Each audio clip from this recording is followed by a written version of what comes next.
And welcome back aboard the Night Bus, magical transport for the stranded witch or wizard. I'm Corey. This is Jamie. And I'm Jacky. And, Did you lose your title? No, I thought I dropped the formalities out of it this time. Don't want to. I get. You don't want among us commoners. You don't want. Yeah, to, I get. I I don't understand. I don't want to make everybody not be as important as I am. I understand. he don't want to admit he got... I'm used to not being important. It's okay. Well, me too. I just tried to make myself feel important. He don't want to admit it got changed to Dame Jacky. Whoa. No. Snow probably, but that's about it. What would our last names be? What do you mean? Well, the Riverlands are waters, right? Oh, okay, I get what you're saying. And the Northerners are snows, and the Southerners are sand. And am I missing anything? Well, I mean, in the free cities, they don't have any special They don't names. even have last names Well, I mean, just they don't have like special last names for bastards. those. Paternally challenged people. It's not bad over there like it is in Westeros. So what would we be, man? Coal? Probably. Yeah. It would make sense, I guess. Yeah. It would be something to do with mountains. Coal mining in the mountains. Just weird thoughts went through my head instantly. Thought I'd get that out there. Well, I mean, See, this is how this is the podcast to do it on. Yeah, because again, we have no idea what we we're are talking flying about. blind on a rocket cycle. I have Anybody get that reference? once again been listening to the Harry Potter books, and I have another question. He has a question. Now, I've mentioned it to Corey. Corey mentioned it to Jamie, gave him a little bit of time to think about it. Which I totally don't remember, so... Perfect. I mean, as soon as you say it, I'll remember, but... Oh, yeah. I was re-listening to the books, and you get to the part where, Dumbledore's talking to all the new students, telling them to stay out of the corridors. They don't want to die an extremely horrible death. They end up going up there anyways by accident, and they notice that Fluffy's standing on something. All right. Now, later on during Christmas, Harry finds the mirror Erisat that was hid somewhere else inside the castle. When did Dumbledore finally decide to put the stone inside the mirror? And what was Fluffy guarding if it wasn't the stone? Did he just have the stone sitting on something down there and was like, hey, you know what? Now we got this mirror. Let me just put this stone in this mirror and stick it down there. Okay, well, let's break it down by time. First of the year, after Harry... First of the year, They as got soon the as they're stone. getting ready to start school, Hagrid takes him to Gringotts. And while he's there getting his money out, he picks up the stone. something, which we later find out he was picking up the stone. Yeah. So that is arguably September, right? Yep. So Hagrid's got the stone with him as he leaves Gringotts in September. Well, it was no, right before September. Or right before August. Start of school. Yeah, August. start of school was September 1st, so this would have been August. Near the end of August. How far into the school year did they discover Fluffy? Because I'm Oh, it was... Shoot. It wasn't a month or two into it, was it? It was that. It was before October. Because that's when Hermione got locked into the bathroom with the troll. Yeah, that was Halloween, Yeah. October 31st, and they discovered Fluffy when they were running from Filch after the midnight duel. That's Yeah. the name of the chapter, the midnight duel, where Harry and Ron were supposed to meet Malfoy and Crabbe and Goyle to have a duel, and it was a setup by Malfoy to get them caught out of bed. I don't know exactly when that happened, It had but to be in September. yeah, like you said, it was before Halloween. So it was sometime either in September or the beginning of October. Now, they found Fluffy in the doorway before Harry finds the mirror the first time, right? Yeah. Yeah. He finds the mirror Christmas. So, and we talked about, okay, now it's all coming back to me. So I'm going to assume that the stone was down there from day one as soon as Hagrid got it back. Then, as soon as the mirror got moved down there, then he put it in the mirror. But why would he move the mirror down there? Extra security. I'm assuming It's just that the extra layer of security. those months leading up, he knew that Quirrell was probably getting closer to breaking through all the the enchantments guarding Quirrell it. helped set them up. I mean, he helped set one up. Yeah, he said, but he knew about all the other ones. He had to have known about all the other ones. And I'm assuming that Dumbledore realized that he was making his way through them. And I don't think it was as simple as Quirrell just going down there and running through all of them at once, and boom, he's got the stone. No, he went through them all at one time and got it at the end. Yeah, I'm saying the lead up to that, he probably was testing his way through it. I mean, we know during Halloween he let the troll in. Yeah, so he could try to sneak in there unnoticed. But he couldn't get past Fluffy. He didn't know how to at that point. He had to figure out from Hagrid. I would think that as soon as the stone got to Hogwarts, it went into the vault, for lack of a better term. Yeah. I mean, that's what I'm assuming. And then the mirror was an added layer later on. But what made him think about using the mirror? Dumbledore's a genius. Yeah.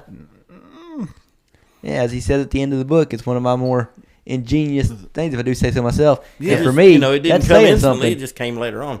I have this mirror and I could do this, and that would be my thought. That'd be my line of thinking anyway. See, I'd have a totally different line of thinking because he knew the mirror was there. He visited the mirror I don't know how many times. It just didn't come to him right away. The idea to, and then it was like, oh, I got this. Yeah, I just can't picture Jacky. Devil Snare. I can't picture the troll. I can't picture the chessboard, the flying broom, and the key, the potions, and all that, and just having it sitting down there in wherever the last room, just sitting there. Because I mean, if you wanted to keep it safe, just keep it on him. Who's messing with Dumbledore? Well, I see your point. That is what we call a plot. Well, you can't. This is one of those where people do it all the time with movies. Oh yeah. They love to say, okay, here's how the movie went, and here's how it would go if you use logic. And it's like, okay, the movie's done in 10 minutes. Logically, this book wouldn't be 20 minutes long if you went by your logic. And dude, that's not just book either. I mean, think about things you've done yourself. And if you go back and you look, well, if I'd have did this at the very beginning of this, I would have had to done all this, and I'd have been done. Yeah. So yeah, I totally get that. But my whole thing is Fluffy's automatically guarding whatever's supposed to be down there.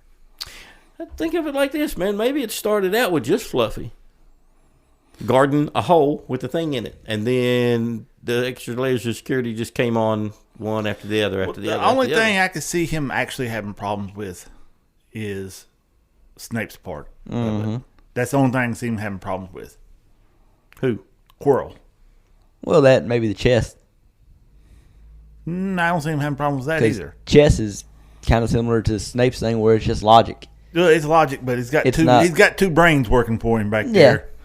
I'm just saying, it's not. Well, it has nothing to do with magic. Actually, just one, because Quirrell on his own, he didn't have much of a brain. But if we done it logically, he didn't have to figure out how to get past Fluffy. Just kill the dog. I mean, it's Voldemort. He has no bucks to give when it comes to taking life. But as soon as you do that, you only got one go at it then. Yeah. Well, this way you get past that layer, you don't know what's next. Yeah, he helped set him up, though, so he knows what's next. He helped set one up. We really don't know if Snape knew what the other layers were. And that would be the smart way to do it. Well, have each one of your people set something up. But they'd have to go through each layer. Not if Dumbledore deactivated them. Allowed them to get to their part, set it up. The only way I can see doing that is you had the stone first, you have Snape come in and do his, he leaves, and you have McGonagall come in and do hers, and she leaves. That way, the last one... Possibly, yeah. You set the last one up first, and the first one up last. Sure. And then none of the ones know about the other ones, which would be smart, because you don't want anybody...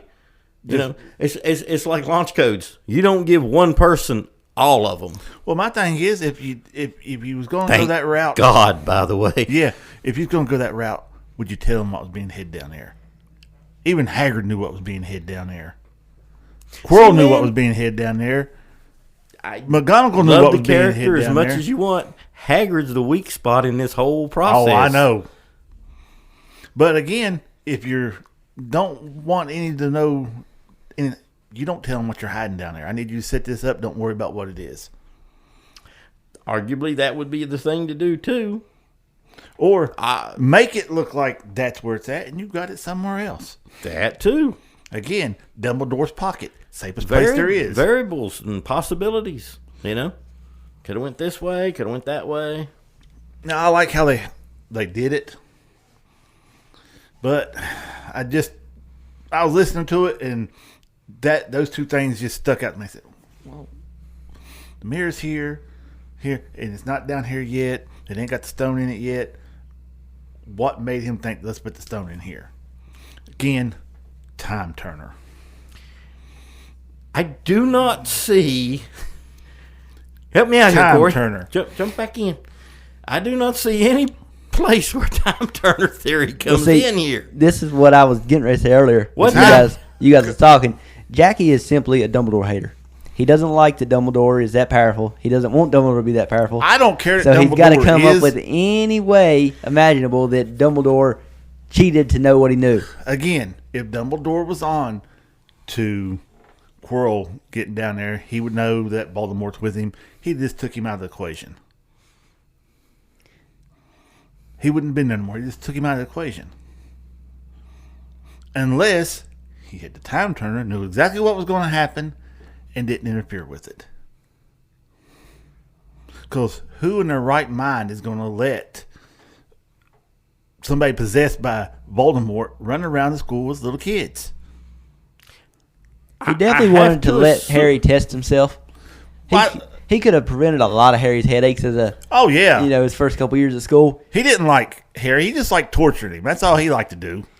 He definitely, like I said, just wanted to wanted Harry to test himself because he knew at the end what Harry was going to do. So he knew he had to train him, basically. Again, time turner.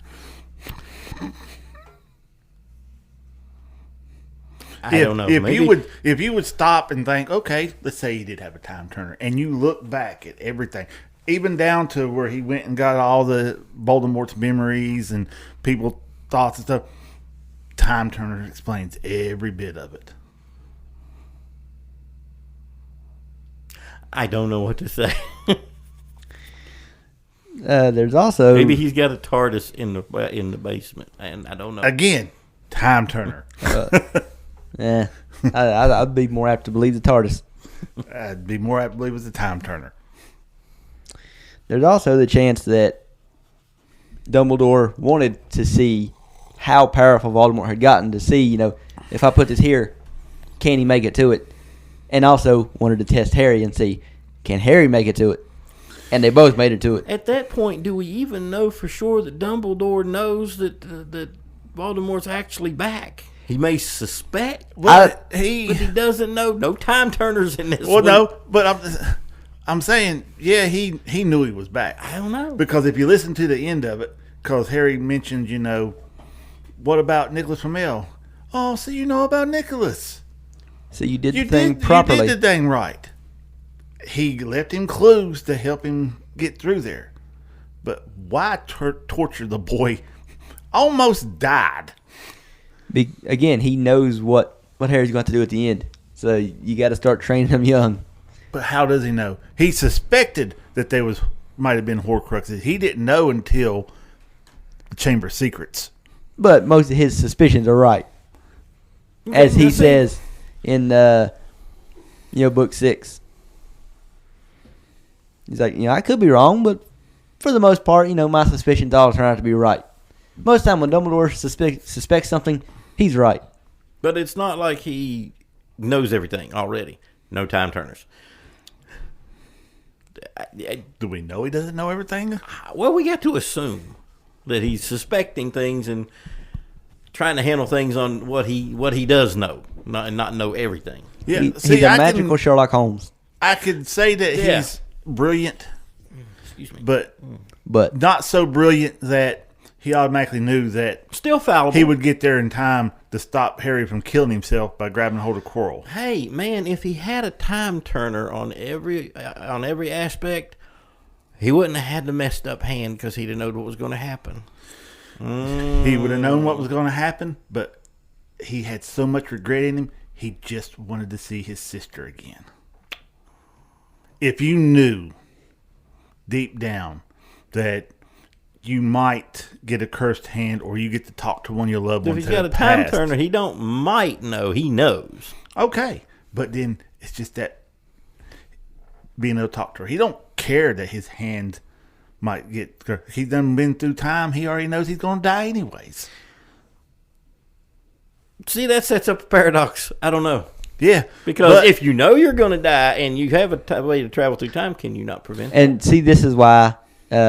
J.K. destroyed the time turners, and this is why Dumbledore didn't have a time turner. Yep. That's just like right now. If I know that I could talk to my dad today for 10, 15, 20 minutes, but I had to give up an arm, I would be minus an arm. Just to sit there and be able to have a conversation. I see your point. So with him, like I said, he's old anyway. He's almost 200 years old. I mean, all we can do is speculate, but they said he was like 150. Yeah. Mm-hmm.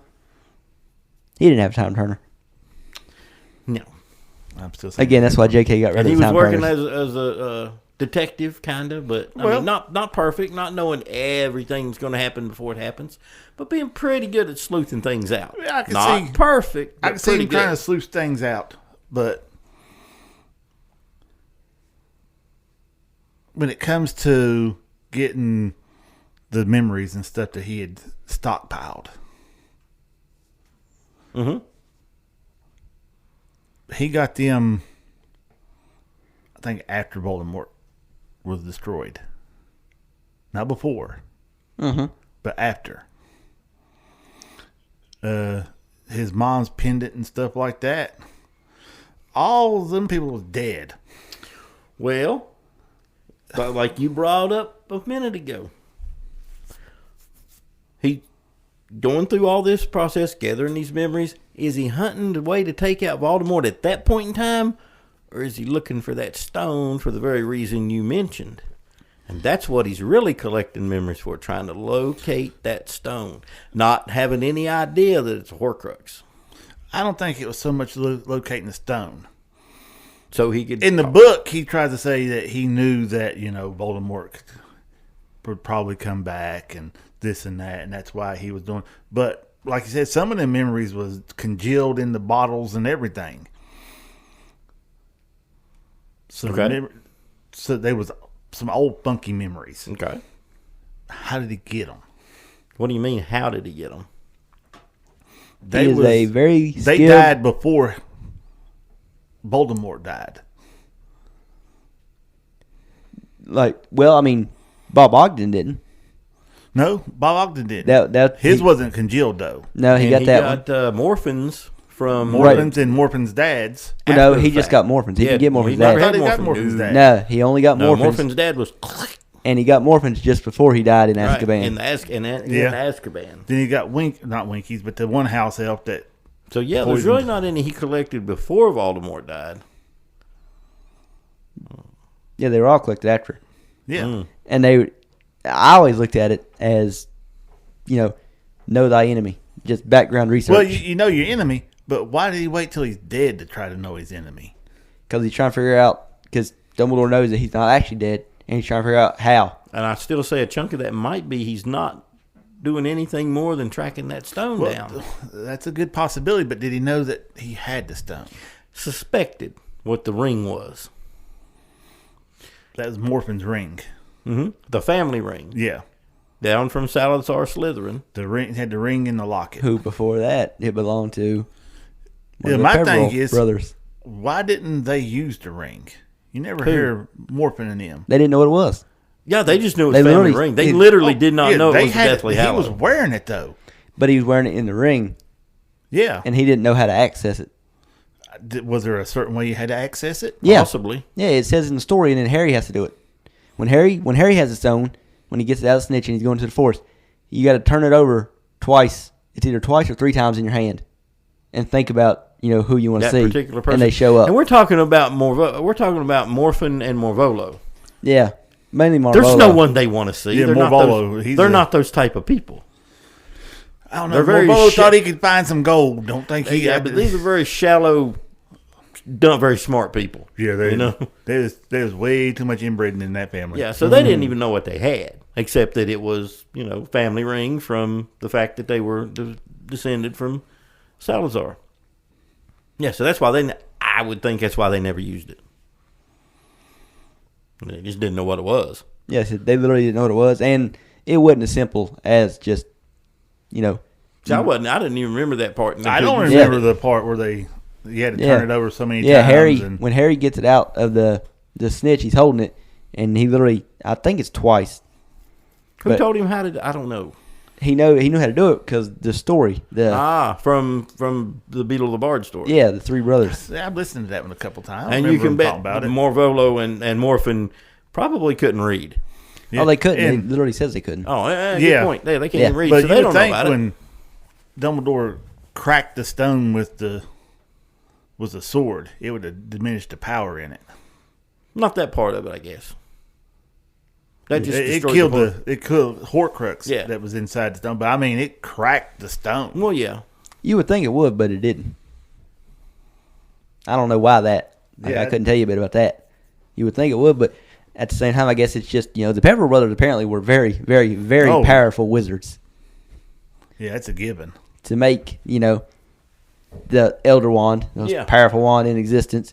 They made the invisibility cloak that Harry's got. It just throughout generations after generations. Supposedly flawless, cannot be detected, but Mad-Eye Moody's eye can detect it.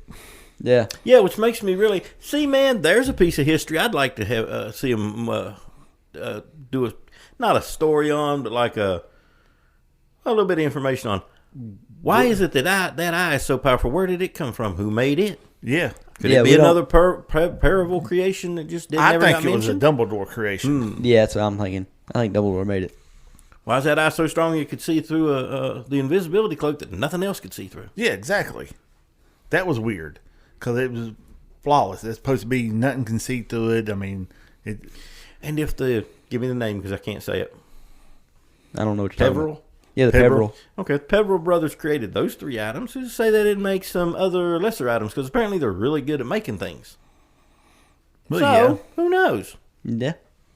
Yeah. Might be several items out there in Wizarding World that are not as powerful as the Deathly Hallows, but still above average. What gets me is why wasn't they known for making stuff, though? Good point. Yeah, that's a good point, too. It wasn't like they had their own little shop or they was put in the books. They was just put in a children's book as it of the 3 main things I guess they made that people thought of. The Deathly Hallows. So there's an interesting question. They may have been looked at as like mad scientists. Yeah. Well, I mean, I could see that. It never says, "Hey, the Peveril brothers, these great and much loved wizards." It just names them off. Yeah. Maybe they sucked. Well, the one was the one was very arrogant. The one that was made kind the of wand. an ass, wasn't he? Didn't he? Yeah. Oh yeah, the one that wanted the wand. Yeah. He went around bragging about it. So maybe these were just not very good people. Yeah. Which makes you, when you talk about creating and everything, brings you back to the spells. Okay, I'll drive that lane. What about them? Well, you have Hermione correcting, the famous, it's Leviosa, not Leviosa. Leviosa. But if you can do it without saying the word. Okay. Without saying the spell out loud, what does it matter? It doesn't. That's something I've always. I ain't got a problem with it because it's insignificant. Doesn't mean nothing. But it's all about the wand motion. It doesn't matter how you pronounce it. Okay, wand motion. Who determines the wand motion though? Now that I don't know. Because you can have all the wand motion you want, but if you can't think of that spell in your head, that wand ain't going to do it. And you can also, like I said, it says African wizards, they do magic without wands. Yeah. So it's something about the way they channel their magic through the wand. Something about, certain motions is what makes different spells, work. See, what gets me is I watch a lot of anime. And there's a lot of them that has, wands and stuff and everything in it. There's one I was watching, I can't remember the name of it. guy's teaching a class, and they're talking about the simple firebolt spell.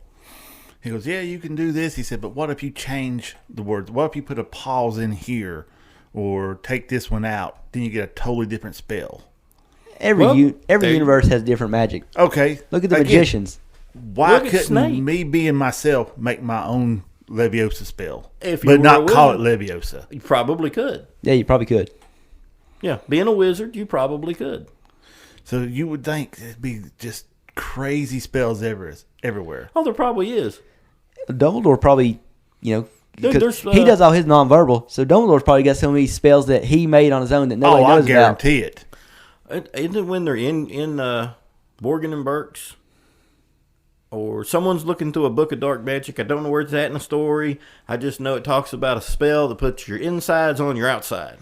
Yeah, that's Hermione, I believe, when she had checked out a bunch of the basically dark arts books to try to figure out about the Horcruxes. So probably there's a lot of wizards who's made a lot of insignificant spells and some bigger spells. So yeah, if you're a wizard and you're skilled enough, I don't think like anybody could come up with anything that works in a particular way.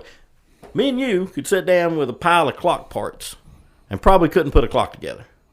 But somebody who builds clocks could take those same parts, just out of your head, and build a clock out of it. So now going back to what he just said, Hermione. Hard left? Okay, I'm over here. Hermione checking the books out, trying to find the Horcrux spells. Okay. Stuff about Horcruxes. Then you hear her talking about, well, I don't think Dumbledore would be mad, If he didn't want us having them, you'd think he'd have fixed it to where she couldn't pull the books out of his office by just a summoning spell. Yeah. How would he know that she would even begin to think of that? I think maybe he sets that kind of stuff up for to find out who his cleverer students are. But he did. He set it up beforehand, though. Yeah, he said a lot of things in motion before he died. Put a lot of he things said basically everything in motion before he died. But Hogwarts is basically a training camp to see if you can survive being a wizard. Oh, yes. I'm surprised there's not more deaths there than what there is, man. I think they just confund people out of remembering. It's a cover-up. Well, that's a good possibility right there. I think the death count at Hogwarts is high every year. Just nobody remembers it. Yeah, Lockhart's good through his memory charms. That's why they brought him in for that second year. Yeah. And, oh, my God. Who believed that Lockhart did the shit he did? How did he con all them witches and wizards into thinking he done that? Because he was a pretty boy who spoke good. It was primarily witches who he convinced, and it had nothing to do with him thinking he could do it. It had more to do with, oh, my God. He's like a good politician. Yeah. Oh, exactly. I guarantee that's 100% Talks a right good there. one. Get a good-looking, well-spoken politician. They can convince you they're wonderful. I'm not going to mention any names, Obama. Incredibly well-spoken. Not much behind it, though. Yeah, just there. And I hate sitting down thinking about it, but it's just you read the books and if you read them or listen to them as much as I'm not the only one think that about has stuff this. like this. I'm not the only one that's be listening to these books and like I listen to the books all the time, and I never have any of these thoughts. I got an inquisitive mind. I don't question things that don't need to be questioned. I like to question them though. I'm especially not questioning Dumbledore. I question the shit out of him, and that's what he would like. I question Harry all the time. That's something he would like is being questioned because that's showing that you want to know. I question Harry all the time because he's an idiot. If it wasn't for Hermione, they would all be dead. There was absolutely nothing special about Harry except for the fact that Dumbledore tried to kill him. He's the one that Voldemort picked out. Yeah. Could have easily been Neville. Yeah, and I can't wait till the TV series come out and they start putting Neville back into the story like he should have been. And that sounds like I'm bashing on the Harry Potter character. I'm not. I'm just saying that's what makes him kind of more interesting is he wasn't all that special. Yeah. I mean, he's a terrible student. That was the whole thing that J.K. was trying to get across was, he was just a normal boy. Everybody else built him up in his head because he was able to survive a killing curse that nobody ever been able to survive before. Mm-hmm. And all that didn't come from Harry. It came from his mother. Yeah, and nobody understood that except for Dumbledore. Right. That's just like at the end. Go ahead. Harry died to try and protect everybody at Hogwarts. And then Voldemort goes up there, uses a silencing charm on them, but they kept breaking through the charm because Harry gave his life to protect them, so his magic didn't work on them. Let me correct myself just a little bit when I said that about Harry. I'm not trying to bash on him. Ended up being a very special character, but could have been anybody. Exactly. Do I think Neville would have survived? No. Hey, man, Neville survived being tossed off of his porch. Yeah, he bounced. Fortunately. Well, he wasn't tossed off. He was hung upside down. Yeah, no, without a window. over the balcony, and somebody offered him his uncle some food or something, and he just let go of it. Yep. So, I mean, what kind of family do you have? That's just normal. That's Michael Jackson level stuff right there. Look at this baby. Yeah. So it could have very easily been, Neville, or had there been other people born under those particular circumstances, could have been anybody. Yep, but Harry turned out to be special because, because Harry. Dumbledore handcrafted him. To some degree, sure. But, I mean, yeah, that only goes so far. So there had to be a little bit of something in Harry for him to make this decision. And a lot of times he didn't make good ones. Oh, no. Yeah. But when the important ones had to be made, he lucked out and made the right ones. Apparently had an incredibly strong Patronus spell. Yeah. Yeah. That's one thing he did have. He had a lot of heart. Yeah. A lot of heart. Yeah. He's like a boxer. Not the greatest skilled fighter, but a lot of heart. Yeah. He's a Rocky Balboa. Yeah. He ain't going down too easy. He's in there. He's swinging. He's literally Rocky Balboa. He's literally getting the hell beat out of him every year. Yeah, but he keeps coming back. And Dumbledore's creed, just crafting them and molding them into the champion. Interesting analogy. I like it. And just like that, Creed got killed and see, all stories are the same if you break them down, man. They are. There's a handful of plots, and that's all there really is. That's just like they try to say that Harry Potter was just another version of Star Wars. Man, you put it side by side, and you can't deny it. I know. I don't know if you ever heard that analogy. Yeah. Oh, yeah. It was. I was like, he's got a freaking point. Yep.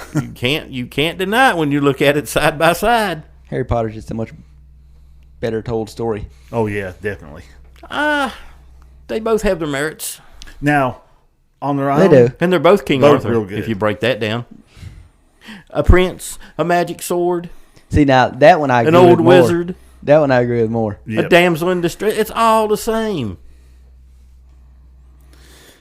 Yeah, but way off what we was talking about. We were free. Oh, we were free falling anyways. Yeah. Like I said, I was listening to it. I was like, oh. What we got? No, little tidbit, man. I was out in town today, right? We're out there everywhere, man. I run into some of our people. Going to the doctor's office, right? Going to the little receptionist area, checking Dad into his appointment. And up on the ledge in this lady's little cubicle, she's got all the characters to Nightmare Before Christmas, right? Hanging on the wall, man, I spotted Baby Grogu. And over here, man, this little vague, but it was a sandworm from Beetlejuice. So that was cool. And then later on, man, we stopped in KFC. And I put my order in. And the lady reaches the bag across. And on her forearm, Dark Mark. Oh, hell yeah. So I pointed it out and I said, "You're Slytherin house, right?" That is not... Just because you got a dark mark does not mean you were in Slytherin. They were all in Slytherin. Yeah, man. Every damn one of them was in Slytherin. There's no Gryffindors. There's no Ravenclaws. There's no Hufflepuffs that went Death Eater. Well, I don't know about the Hufflepuff part and the Ravenclaw part, but I agree there's probably definitely no Gryffindors. All the ones that wore the dark mark started out in Slytherin. At least in the books, there was all I just know in the 7th book, when they capture Harry, Ron, and Hermione, and they're all saying what house they was in, and Harry says Slytherin, and obviously they don't know he's Harry yet, and they're like, it's funny how they all think we want to hear that. Now, that's not saying that, all of them didn't go to Slytherin, but just because you got a dark mark does not necessarily mean you went Slytherin. When the battle broke out, how many Slytherins stayed back to fight? None. Well, none. They had to lock them up. Why not? Because they wanted to throw Harry to the I'm wolves. just saying. I'm just putting it out there that I think there's probably 95% of Slytherins are bad, and I never said they were Eaters. bad. I didn't say 95% of Slytherins are bad. I But- said 100% of Death Eaters are Slytherins. Speaking of Death Eaters, we will see them roaming around down We will. there at You saw that? Universal. I posted that in the group chat. I saw it before that. oh, They, I they do saw it every year when they do Halloween Horror Nights. Yeah. Look at it like this, man. Not all Slytherins are Death Eaters, but all Death Eaters They're are Slytherins. Slytherins. Yes. And all I'm saying is just that may be the fact right now, and Right that may have been now. a fact in the story. But I'm saying it's not as simple as if a Hufflepuff decided they wanted to start murdering people and become a Death Eater. Nothing's going to stop them. No. So it's a choice. Maybe right now all Death Eaters are Slytherins, Being a Death Eater is a choice. Yeah. but it doesn't necessarily mean it's going The to only always ones be that that made way. that choice Well, were Slytherins. Was it really a choice though? Because they put a lot of them under the. Oh, dude, I gotta back up on that. I am dead wrong. Mouse Boy was a Gryffindor. Oh yeah, Yeah. That's So what I'm about. shot that theory down. there Yeah. you go. See, I was right all along. Didn't even know I was hand right. that back to you. There's one. I can think of one exception. But should he really have been? I don't know what the Sword and the Hat was thinking when he put him I in. don't either. How did he end up being sorted into Gryffindor? I mean, even his shapeshifting is a rat. That should have told you right then and there he was. There's no nothing good. in his personality in that book that points toward Gryffindor. No. Except if you want to say, except when he died at the end because he let Well, Harry damn go. it! There you go. In the hand. There turned you around go, and finding killed him. that flaw in the logic again, man. I didn't hear That is absolutely that. There's that. There was He a said- spark in there somewhere. Of A little bit Gryffindor. of heroism in there, and in under all that cowardice. So there you go. That's Yeah, why he was. He eased up on him and. It's all in there, man. If you just look for it, there it is. Yeah. And the bad thing is, a lot of people don't think of it like we do. And then they're going to sit there and think about, I wonder what else. And then they're going to go down their own little rabbit So hole. yeah, of right stuff. at the end, man, he had that little spark He of redeemed heroism. himself. Well, he did. He redeemed himself in the only way that a person who did that much evil can. He Yeah. died. Yeah. Apparently, J.K. has said not all Slytherins are pure blood supremacists, but all pure blood supremacists are Slytherins. So that doesn't help my case much. But Nope. Thank you, JK. I'm one of the people that falls in the not all Slytherins are pure blood supremacists. And I'll be one of them Gryffindors that, hey, I like the Death Eaters outfits. I'd love their Oh, their yeah, their costumes. garb is got it. Yeah. Oh, not so much in the movies, but the ones they got roaming around. Man, if they would Universal would sell that, I'd Yeah. buy it in a heartbeat. See, I mean, they kind of miss out it on- kind of looks a lot like they sell that that Snape Yule Ball outfit, and it looks a lot like that just with mask and hoods. Now you got me thinking of Pettigrew a lot now. Peter Pettigrew. So Peter. he didn't exactly go. Everything he did was out of fear and cowardice. And Yeah, he was a coward. Quirrell was a Ravenclaw. Now he was never really a Death Eater. Voldemort just kind of took over him, but just throwing that out there. Yeah, Quirrell wasn't. He was supposedly a good defense against the dark till he went to Albania or where it was, and then he come back. Mhm. That's when he got to be a coward. All the stuttering and everything he was doing.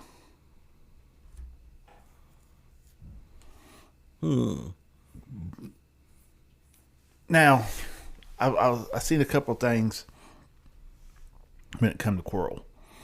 First time Harry met him, his scar didn't hurt. Voldemort wasn't very strong at that point. I don't think it was. I don't think he was inside of him yet.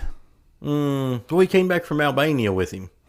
I think he brought him back. I don't think he was actually possessed him yet. No. Okay, I'm going to disagree with you. I think he was attached to him from the minute they found each other. Because, well, you got to look at it this way. There was only a week or two in between the vault getting broken into, then Harry meeting him again at school to where his scar started hurting.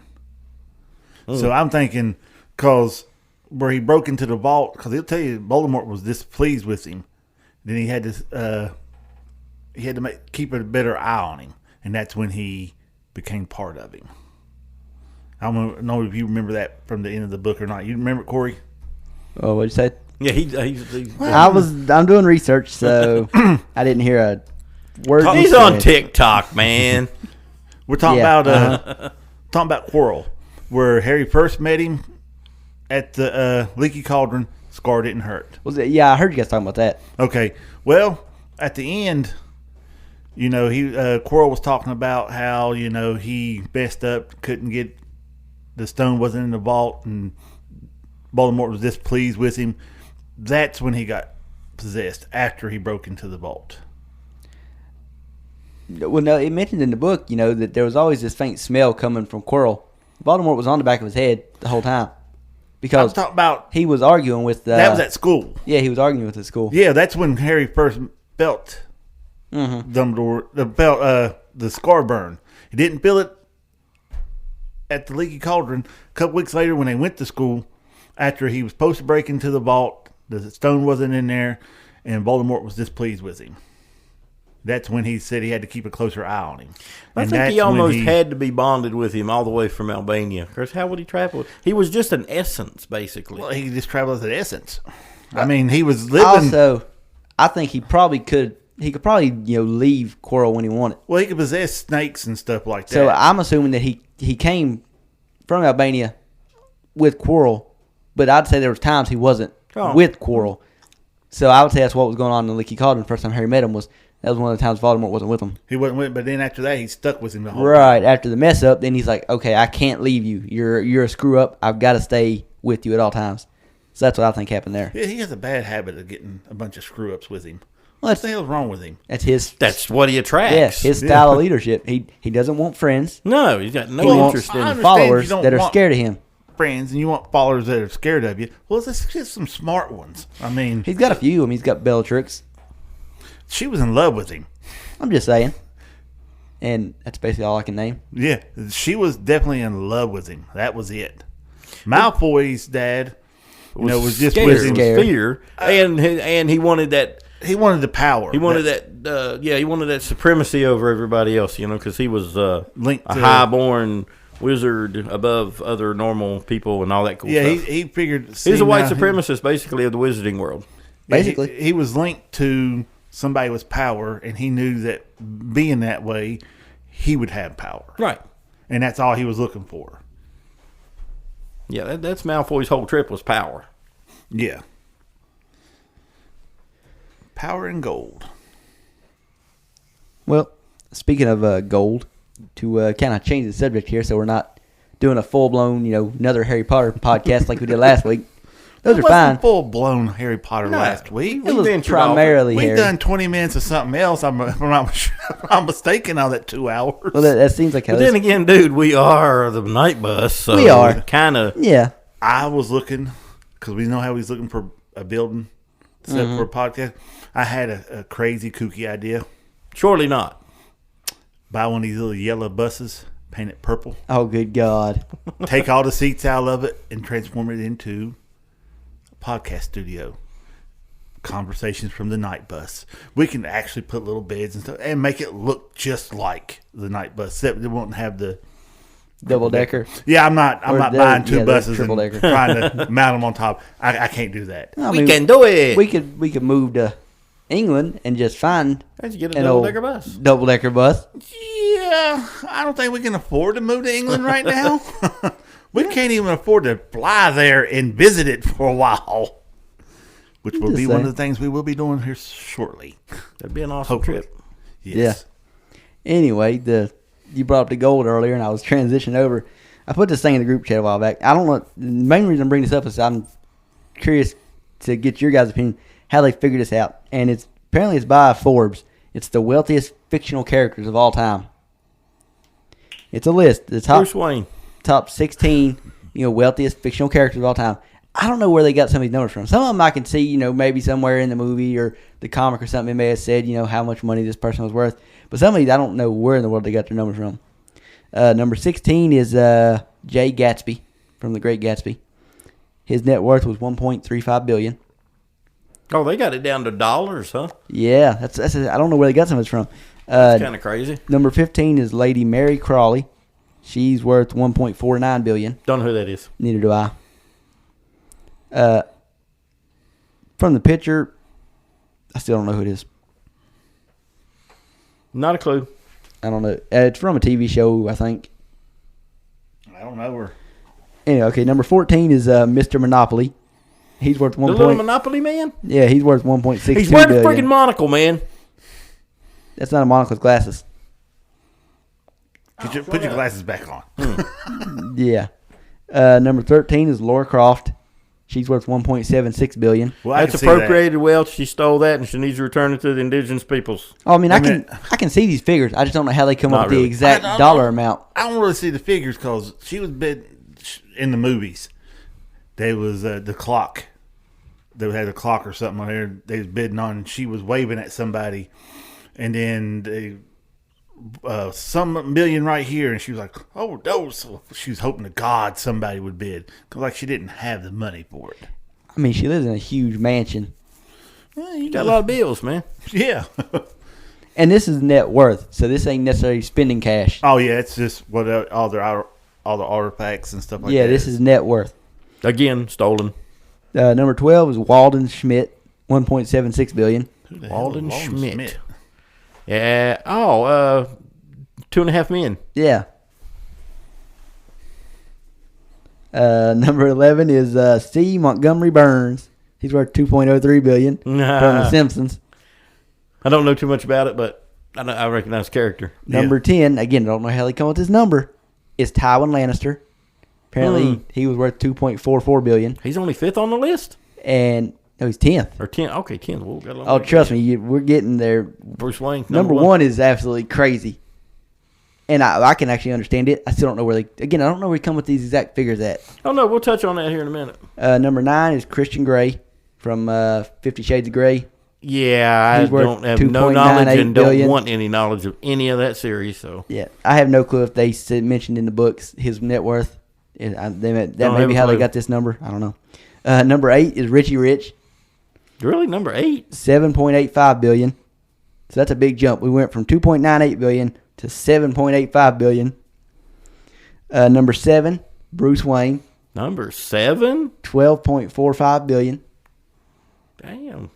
Number 6, Charles Foster Kane. 15.15 Let billion. me see the picture. Okay. I don't know who that is. I'm not sure either. It's not who I thought it was. It's black and white, so apparently it's an old TV show or movie. Number 5, Tony Stark. Damn, Tony's down on 5? 16.78 billion. I have no idea who the top 3 could possibly be, man. Well, like I said, we're slowly going now. We went 12.4, 15.15, 16.7. Number 4, Carlisle or Carlisle. Carlisle. That's right, Liv. I told everybody. Yep. It jumps. Tony Stark's worth 16.78 billion. Carlisle Cullen from Twilight is worth 62.2 billion. Damn. So that's a huge jump. Number 3 is Smog the Dragon, worth 73.2 billion. Where's Smog at? Number 3. Really? Yeah. So pause for a sec. Okay. Not like literally, but just on the list. When you start talking about these characters, what about Connor McLeod? He had a whole room full of antiques and 400 years together. I bet he's not on that list. I bet he ain't on that list either. Yeah, I don't think it counts as stupid stuff. Damn. Okay, moving on. I'm just messing with you guys. But he's not on the list. Number 2 is Scrooge McDuck. He's worth Definitely, I can see that one. Oh, yeah. When you can swim in gold. He's worth 88.5 which is technically billion. not possible. You would die if you jumped in there. But anyway. Yeah, he's number 2 worth 88.5 billion. Yeah, I see that because they got that off of And now number 1, cartoon. I don't see how this counts as his wealth. The net worth is 10 trillion. So you want to talk about a huge jump up, 10 trillion. But it's not really his, it's more the people's. The people of Wakanda. It's Black Panther. Oh. No, it's probably his. 10 trillion. I mean, they're the only country on the planet with vibranium. Yeah, but their technology is so advanced. Yeah. A lot of it has to do with that vibranium. Yeah. So, I guess, I think they're padding that a little, maybe not. A little? Yeah, we went from billions to trillions. Yeah, we didn't even. It skipped 100 billion, 200 billion, three. It skipped all that. It skipped a trillion. It went straight from 88.5 billion to 10 trillion. But yeah, man, he's the sole. Well, he's a monarch. He is the king of Wakanda. Oh, he is. So basically, everything in Wakanda is his.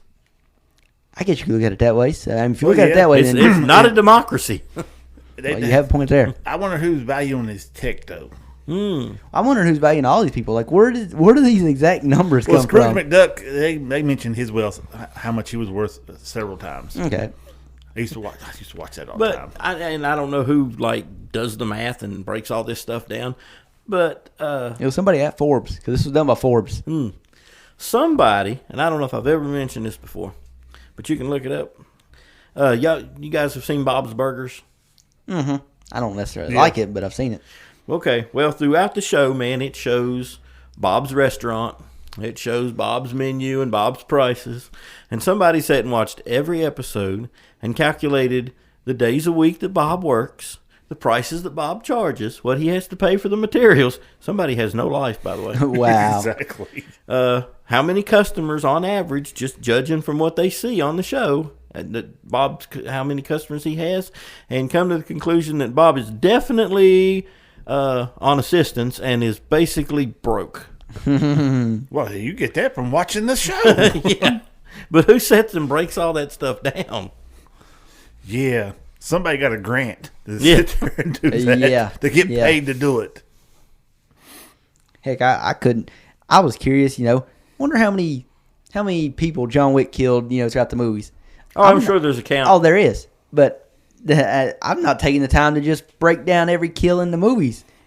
Somebody does. Somebody said I can't be asked There used to be a do it. site that did that, man. I used to watch videos on that sometimes. And it'll give you the kill count. Yeah. Like I said, Cinema Sins. Cinema Never heard of Sins. What? Oh, check it out on Jamie YouTube. told me about it. They do honest trailers, which is funny as hell. Yeah, I haven't heard of that one. And they literally have a YouTube video with John Wick where it shows every kill in John Wick. It shows it just clip, clip, clip. I'm gonna say it is a lot. Oh, yeah. I'm trying to find the exact. Oh, there it is. 439 on-screen kills. 439. Yeah. Is that just in the first movie? No, that's total? That's Really? total. I figured it would be way higher than that, honestly. Man, it's a lot. Still a lot of people. We're spanning 4 movies, right? 77. So he's averaging 100 and some people a movie. 77 in the first one. 128 in the second one. 94 in the third one. And it doesn't say how many in the fourth one. Oh, 140 in the fourth one. Still doesn't beat the Doctor's And these are only kills by himself. Well, yeah, the Doctor wiped out how many in one go? Billions. I mean, if you're counting that, then good God, America's way up there too with But still, we've not wiped out an entire planet, so. No. That we know of. Ooh. There's a reason why we've only been to Mars, to the moon Oh, once. good God, here we go with this. We were supposed to bring this up actually a few podcasts ago, and it never happened. What about the moon? There's a reason why we've only been to the moon once. I agree completely. Yeah, because it's just not worth all the money. That's even if we even went. Oh, we were there. Yeah, we were there for there. There's some conspiracies that there's many. we faked the moon landing to make it so the Russians would bankrupt themselves. Now, some of the footage was faked. Mm-hmm. Yeah, some of the footage was fake, but we went. Yeah, we may have a presence there right now. Maybe not. Don't know. Yeah, maybe the Transformers are on the dark side. Hey, man. You never know. Isn't it odd that there's a dark side of the moon? Well, that the moon. What did that podcast I listened to refer to it? It's tidal locked. Mm-hmm. Only one side of the moon faces us, no matter where we're at. Yeah, I actually didn't know that. Never see the back side of the moon. I did not know that till you told me that a few weeks ago, and I looked it up. Just simply because it's on the same rotation as Earth, so it's just we never see that side of the moon. Okay. Could be. I'm just saying that there's a reason they call it tidal lock, and there's a reason the moon affects the tidal waves in the ocean. See, the moon doesn't rotate. No. If it rotated, it would have gravity. It doesn't spin, but it moves with the Earth. It's stuck in the Earth's rotation. Yeah. And that's why we only see one side of it at all times. Could be that's where all the observation windows are at. Or it could just be more of the same. Why would you go to the moon just one time and not go back again? Because you realize that there's nothing there and it's not worth all the money. Or you realize how do you know it's not worth the money? Because you went there. They wasn't up there taking core samples and stuff like they're doing on Mars. Or you get up there and realize that there is something there and the general population does not need to know about it. And the moon is also way, way, way, way, way smaller than Mars. So, again, not worth it. Oh, but it's worth them going out and trying to capture asteroids. Yeah, because those asteroids could have came from a completely different, Go back and watch footage of those guys when they got back. When they got back from the moon. These guys just made a historic trip. They should be like ecstatic. They got weird, but they saw something up there. I'm with Jamie on that. I know you guys are crazy. There's more there than meets the eyes. I'm not talking about Transformers either. Yeah, I'm with Jamie on that one. I don't know. I've never been a conspiracy theorist, so they faked all those nuclear blast photos and stuff back in the 50s and 60s. Where they test nuclear bombs and they'd have these houses and they'd sit there and watch them. The bomb go off here and the house would just totally blow apart. No, that probably happened. Nope. Why not? I was watching Joe Rogan, and he brought a bunch of those old videos, and this guy says, watch this. You see that house right there? Yeah. Right before it explodes, where'd that car come at that was behind it? First there was no car, then there's a car there. Then he goes, okay, back then there wasn't nothing digital or anything. It was all film. How did the film survive? How did the camera survive? How did the camera not shake when that nuclear blast went off? Where's the areas that has all that nuclear at it that you can't go around? Bikini Atoll. This is done in the desert somewhere. All in the Yucca Flats. They tested the bombs in the Yucca Flats out west. Later on, they didn't know about radiation at that time. So I guess several years afterwards, they filmed the movie Genghis Khan in that area, starring John Wayne. Yeah, kind of weird that he was playing Genghis Khan. Didn't make a whole lot of sense, but no. Mm-hmm. If you look back, man, like 90% of the cast and crew all died from cancer. Over the years. Oh yeah, I can see that because of the radiation levels out there while they were filming. But they knew about radiation back then. Not really. Not the effects it really had. Well, I mean, that's when they dropped the bomb on. They dropped that bomb not really knowing what was going to happen. Yeah, they didn't even know if it was going to set the oxygen in the atmosphere on fire. Oppenheimer made the comment, it's unlikely that we'll cause a chain reaction that'll burn the earth. Unlikely. Yeah. Yeah, just watch Oppenheimer. That'll answer a lot of the questions you're asking. Unlikely. Not 100%. Unlikely. Yeah, but you can't set off a nuclear blast like that in the camera. You're focused on this house and it not shake, it not move. The film survived the radiation, for God's sake. Again, I don't know how that works, so I can't answer that one. I can't either. I can assume that, kind of like Jamie mentioned earlier with the moon landing, not all the film we got from it was real because they had some camera issues, so they had to film some of it. Had some camera issues, right? They couldn't show what was really there. Exactly. Sure. Or did not want to show that it was 1969 the and the cameras weren't as good as they are now, and you're on the moon. And again, the cameras wasn't that good, but we can sit there and film this house getting disintegrated by a nuclear bomb and it not shake. Well, see, that's why I was saying, they tested nukes or whatever, and they probably did destroy the cameras. They're like, well, we need footage to leak so that Russia, is scared. But I don't see that scaring Russia. that just makes them want to make their own. Well, you should. Something in their brain makes them want to be able to. If they got it, we've got to have it. You should have been around back then to warn the president of that, but instead they went with what they did. And I would say the footage was doctored and made. And in truth, man. But we did test the nukes out there. We just couldn't. I'd say we probably couldn't film it. On a more realistic take on it, not that I'm saying I'm wrong about the moon. All I'm saying is on a more realistic look at it, it was probably incredibly expensive to go to the moon. And the only reason we did it, we rushed at it, was we wanted to beat the Russians there. Mm-hmm. They were trying to get there also. So maybe if you wanted to look at it in a boring light, it could have been a money thing why we didn't go back for a while. That's what I've been saying ever since you guys brought this up. Wow. I don't believe that exactly. You can't say that now, though. No. Why can't we go back now? Yeah. Why do you think they hate Elon so much, man? Elon's just on the cusp of going to the moon on his own. Going to the moon? Heck, screw the moon. He's going to Mars. He'll make a trip to the moon first. Test runs to the moon. And when he gets there, he'll be very transparent about what he finds. No, he's going to go to the moon. He's going to set up a Dollar General. Well, of course. That's the first thing you build. That way, whenever we start to go to Mars to colonize it, they can stop off at the dollar. Stop on the way, man. Stop at the dollar store, get your snacks and everything, and then go on to Mars. Yeah. I mean, that's just logical. That's all he's going to use the moon for, is to set up some, some convenience stores, some dollar stores. Yeah, Dollar General, SpaceX fueling station. Yeah. See, there was a guy, again, on Joe Rogan. I forget his name. He's one of the big science guys. He's a black guy.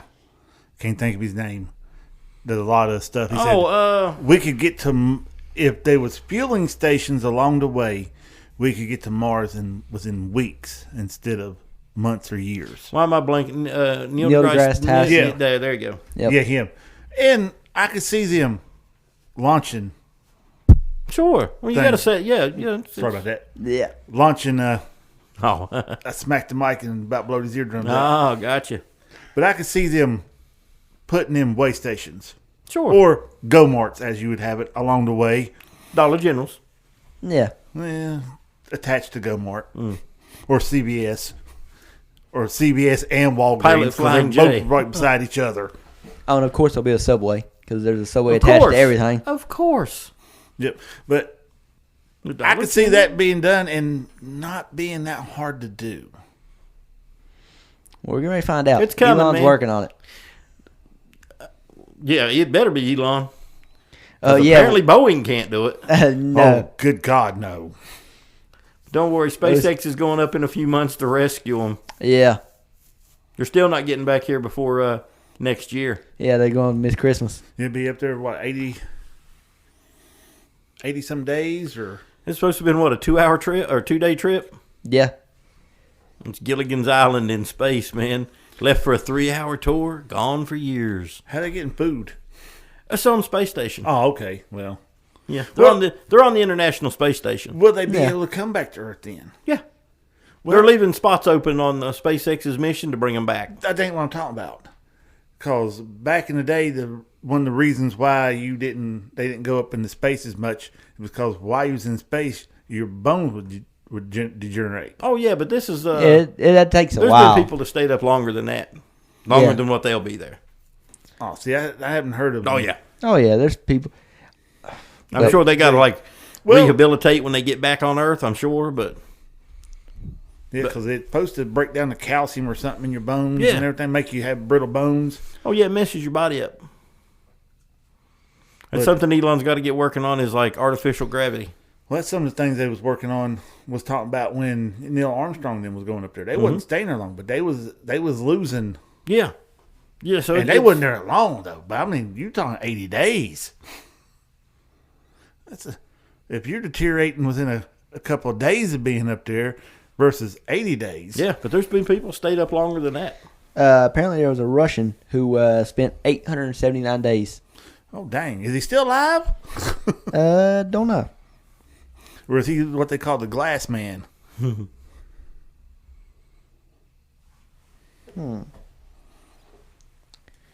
I clicked on a different thing now. This is strictly U.S. Apparently, NASA astronaut Peggy Whitson spent 665 days in space. At one time or altogether? That's what I'm trying to figure out. Yeah, the Russian one was straight. I don't know if this one's straight. I'm still reading.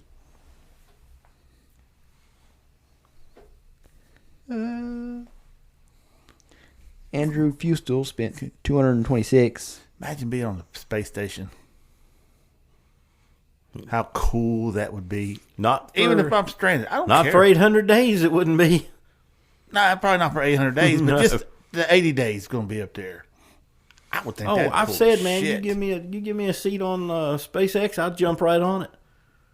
Yeah, let's go. Oh, yeah. Now, I want to do a couple more trial runs where one of them doesn't blow up. Oh, SpaceX has been up and back several times. Bezos is... Bezos. Yeah, that guy. Bezos. His ship, whatever it's called. What is his outfit called? Anyway, it's been several times. Into like low Earth orbit. Yeah. Yeah, and it's all these private billionaires that are getting this done. NASA apparently can't make a 2-day trip and come back in time. Yeah. Oh, no. They can't afford to build their own spaceship back. They spent like tons of money to have Boeing. That was a mistake. Yeah, how are you going to have Boeing who can't even build an airplane that stays up in the air? Build you a spaceship. Bad idea. Bad idea. Yeah, that's a horrible idea. That's like trying to have crackheads help you move out of your house. Yeah. I didn't think they'd steal from me. They're crackheads. Of course, they'll steal from you. They can't make airplanes. What makes you think they can make rockets? Apparently, the newest, I say newest, the most recent guy was NASA guy Scott Kelly. He spent 340 straight days in space, and apparently they don't recommend spending more than a year at a time. And basically, the longer you spend in space, when you get back to Earth, you've got to kind of like people who go really deep underwater. When they come back up, they got to do it slowly because the body's got to decompress. It's kind of the same way when you, except not decompress, but when you come back recompress. from outer space, you can't just immediately go back into the world and just do what you was doing. They have like a place you have to go where your body reacclimatizes to Earth. Otherwise, it can cause permanent and unreparable damage. So I can see that. So basically, don't spend longer than a year up there. Does it say anything about bone density loss or anything? This is a whole article that probably does. I just ain't got time to read this whole article. I'll put it in our group chat. You can read it later. All right. But yeah, I know the bone density is a thing with prolonged being in no gravity. Oh yeah, it's definitely a thing. Makes you wonder why. Well, we're designed to be in gravity. Yeah, our bodies have acclimated to the Earth's gravity. Yeah, but what would cause your body to break down the calcium in your bones because you don't have gravity? I'm sure it's all in that article, but it's way too complicated for me to understand. Yeah, it's something to do with microgravity. I don't even know what microgravity is.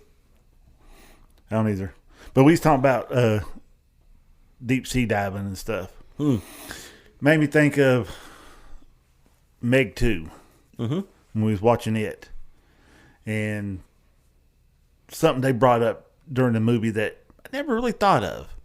Apparently, it's due to the decrease of muscle mass is due to decreased use and lack of stimulation.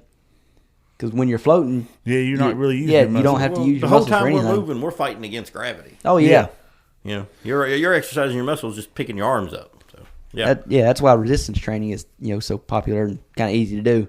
You don't need big weights, just a band. It just creates resistance, and between resistance and gravity, you can get you a full workout in. Yeah, but back to the Meg 2, because me and you I think we all talked about it. They was talking about the pressure and stuff down there. And they brought up, well, he can't survive out there because of the pressure. He said, well, the fish don't have suits out there. And the only thing that causes you to explode or compress is the oxygen. air that's trapped inside your body. Yeah. So you basically have to, depressurize yourself by breathing out all your oxygen. And then, all that pressure doesn't really do anything. Yeah, there's nothing forcing down there to force anything out. It's like a balloon. You can't pop a balloon if there's no air in it. But then how do you breathe? You don't. Fish use their gills. Right, Yeah. I'm saying there's no... Yeah. Yeah, it converts the water. Did you ever to, think that... Well, I say converts. It pulls the oxygen out of the water. I was watching that, and they was talking about deep sea diving and this and that, and I thought, man, they're just going to explode when they get out there. Take off suit, explode. I never thought that it was just literally the air that was in your body that caused you to explode. Okay. The air in your Moral body. of this story, don't go in deep water. Well, you got to go really, really, really deep. Yeah. Mariana Trench deep. Yeah. Apparently no further than the Titanic. Because what it was is that they needed to swim out of the ship that was down there to another side to unjam a door so they could get out. And he said, well, I'm just going to go out and do this. They said, you can't, you're going to explode. He said, no, I just empty all the air out of my body. He said, but the weight of the water, he said, the fish don't have suits. See, man, that sounds cool in a movie, but I don't think you could actually do that. I don't think you can get enough air out of your lungs. No, it's in your skin. The and oxygen everything. is in your blood. It ain't the oxygen. It's literally the air that's in your body. Yeah. That explodes out. So if you could, that's like he had to fill up his nose cavity full of water. He had to fill up his lungs and then swim out so it didn't explode. There was nowhere for air to be trapped at. Yeah. But I still don't think you could have got it all out. To me, but to me, it was just cool because I never thought, well, fish ain't got to have no damn suit. Why in the hell would somebody else? Yeah. Why couldn't you do it? I looked at that scene as, I mean, all that stuff sounded logical to me. The most unlogical thing was the fact that he could, after doing all that, manage to make that swim. Oh, yeah. You wouldn't be able to make that swim. Once you got all the oxygen out of your body, that's too long of a swim. You're not going to make that with no oxygen in your body. That makes sense. That's the part that is not logical. But it's a movie. It's a good movie, so now I don't care. There was a movie that come out back in, I think, 80s, late 90s, or early 90s, about deep sea. They was exploring down in the deep The Abyss. That's the one. Yep, that's a very good movie. Where they trained your body to breathe through liquid. They said your body never forgot how to do it because when you were a baby, you do not breathe. Oh, they can do that now. See, I haven't seen it. That you literally, the suit you'd suck in the fluid and stuff into you, and you had to stop yourself from panicking because you think you're drowning, but you're not. Your body was still drawing the oxygen and stuff out of the fluids. Yeah. Just like when you was a baby inside the womb. Yeah. I mean, there's a reason it's called H2O. Well, it's not water that you're breathing, though. Oh. It's like the amniotic fluid that you're in when you're a baby, before you're born. It's like that kind of fluid. Yeah, and that's where you're getting your oxygen from. And it's just making your body remember how to do it. That's still, I'd freak. I mean, that's one of the things I don't want to burn to death, and I don't want to drown. If I'm going to go, I want to go quick. Well, yeah, that's the best way, probably. Drowning is not one of the ways I want to go, and I sure in the hell don't want to be on fire. I've had the flames lick my skin before. I don't like it. That's why I fly places and don't take a boat. At least if a plane crashes, I'm gone. If a boat sinks, get out of the way, Rose. Well, I mean, you don't have a long time, but you have that time to think about it on the way down. Yeah. I want it to plane just split in half. I get sucked out. I'm dead. But you're not even dead when you get sucked out of a plane. There's still that free falling. Yeah. You don't know how high I'm up. I could fall out and freeze. And you know the old saying, man. It's not the fall that gets you. It's the stop. Sudden stop. Yeah. Like they tell you in airborne school, if your chute don't open and you hit the ground, grab ground. Grab grass is what they tell you. Because it ain't the fall that kills you, it's the bounce. You fall, your bones break, and when you bounce, it shoves all those pieces through your organs, which is just bullshit. But it's just one of their humorous ways of grab grass. Nah, I'm screaming like a little girl on the way down if my chute don't open. Oh, see, now you got to have fun with it. Oh, yeah. You're going to die, so you may as well just, you're base jumping, you're free falling. Start doing some tricks, some flips, some spins. You don't twirls. have that much time. Not jumping out of the airplane. You don't have that much time. 800 feet. According to Tom Cruise, you do.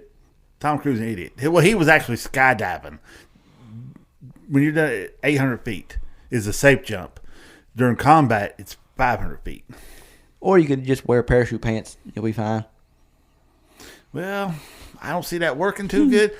The squirrel suit that they use. Oh, yeah. Those things are insane looking. Yes. Who come up with that? And who was the dummy that tested? Yeah, somebody had to test that thing the first time. Somebody was watching squirrels and was like, you know what? I can design that. Yeah. But who was the idiot that said, how many versions or how many people died before they got the right version of it? Oh, I'd say it was a fair few. Now that I think about it, they do have them air tunnels where you can act like you're skydiving. Yeah. So they could have put the squirrel suit on there and tried still, somebody's got to make that jump and give it a try. Yeah, because that still doesn't fully, simulate perfectly what's going to happen in the real world. Yeah. And somebody still had to test it first. Well, there's a bunch of adrenaline junkies out there. Because I'm going to tell you right now, that is a rush from hell. And, I mean, you've got people like me and Jamie just talking about, the second Elon says, hey, we're going to Mars, who wants to go? We're going. So there's people out there that are willing to do crazy stuff. See, man, but that to me is risky, but it's not like some of this other stuff these crazy people do, these motocross people. Oh, yeah. Do these jumps, man, and like they're in the air and they let go of the motorcycle. Tom Cruise. And they fly through the. Well, I mean, I've watched it. They like grab the seats. They do the Superman. And then the Superman, they let go and they're flying with their bike. Christ air. You got to practice to get good at these things. How many times did they smack ground? A lot. Before they got this right. Remember that movie Rad that come out back in the 80s? No.